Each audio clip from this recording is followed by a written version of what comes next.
স্বাগত অধ্যয়ন একাডেমিতে। আজ আমরা 19 এর উপন্যাস 1971 এর একটি সেট প্রশ্ন সমাধান করব। এই বর্ণনামূলক প্রশ্ন 1 নম্বরের সেটে রয়েছে।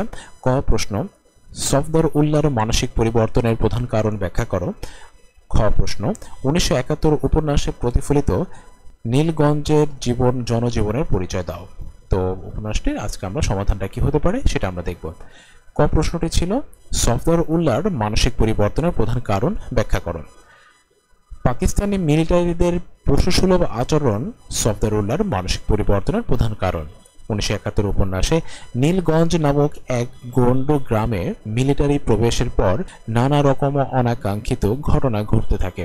ইতোপূর্বে এই গ্রামের মানুষজন মিলিটারি সম্পর্কে যা জানত সবই অন্য মানুষের কাছ থেকে শোনা গল্পের মতো। পাকিস্তানি মিলিটারিরা মুসলমান হওয়ায় তাদের সম্পর্কে অনেক ইতিবাচক কথা গ্রামবাসী বিশ্বাস করত, যেমন তারা মুসলমানদের কোনো ক্ষতি করে না, কালেমা জিজ্ঞেস করে, মুসলমান মেয়েদের গায়ে হাত দেওয়ার তো সম্ভাবনাই নেই ইত্যাদি। জয়নাল মিয়ার সাথে কথা বলে তাই সফদর উল্লাহ আশ্বস্ত হয় যে গ্রামে মিলিটারি এলেও তার পরিবারের নারী নির্যাতনের শিকার হলে তা তার মনে ব্যাপক আঘাত আনে। ফলে সে মিলিটারিদের প্রতি চরম ঘৃণা বোধ করে এবং দা হাতে নিয়ে নির্যাতনকারী মিলিটারিকে হত্যা করতে বেরিয়ে যায়। এটা ছিল হচ্ছে ক্ষয়ের প্রশ্নের উত্তর। আর এরপর কয়ের প্রশ্নের উত্তর। এরপর আমরা দেখব খতে বলা হয়েছে 1971 উপন্যাসে প্রতিফলিত নীলগঞ্জের জনজীবনের পরিচয় দাও।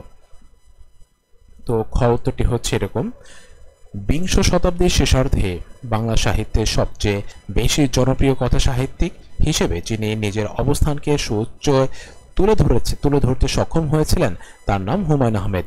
এই গুণী কথা সাহিত্যিক ছিলেন কালীর সামান্য আচরেই মানুষ ও জনজীবনের আলেখ্য তুলে ধরতে সিদ্ধহস্ত।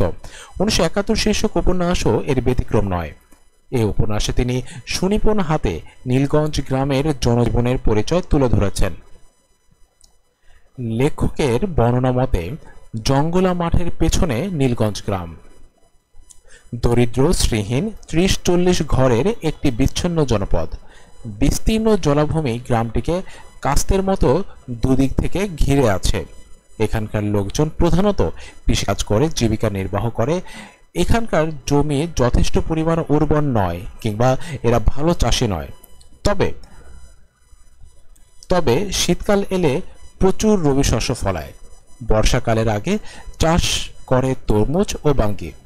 গ্রামের অধিকাংশ ঘরেই খড়ের ছাউনি। সম্প্রতি কয়েকটি টিনের ঘর হয়েছে। অতীতে চন্দ্রকান্ত সেন প্রচুর ধন সম্পদ করলেও তার বর্তমান উত্তরসূরি নীলু সেনের অবস্থা যেন ব্যাঙের আধুরির অধিকারী। বর্তমানে গ্রামের সবচেয়ে বেশি সম্পদশালী ব্যক্তি হল জয়নাল মিয়া। টাকা পয়সা বেশ থাকলেও লোকটি মেরুদণ্ডহীন। গ্রামে বিদেশি বা বাইরের লোক আছে 2 জন। একজন নীলগঞ্জ মসজিদের ইমাম সাহেব এবং দ্বিতীয়জন হলেন নীলগঞ্জ প্রাইমারি স্কুলের শিক্ষক আজিজ মাস্টার।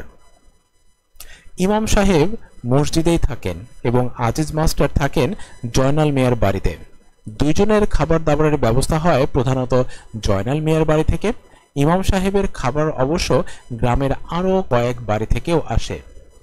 নীলগঞ্জের যে দিকটায় জলাভূমি, একদল কৈবর্ত থাকে সেদিকে। মাছ ধরার সিজনে জলমাহলে মাছ ধরতে যায়। নীলগঞ্জের কেউ এদের ঘাটায় না। এমনকি এরা খুন খারাপি করলেও নীলগঞ্জের মাতব্বররা কিছুই না জানার ভান করে।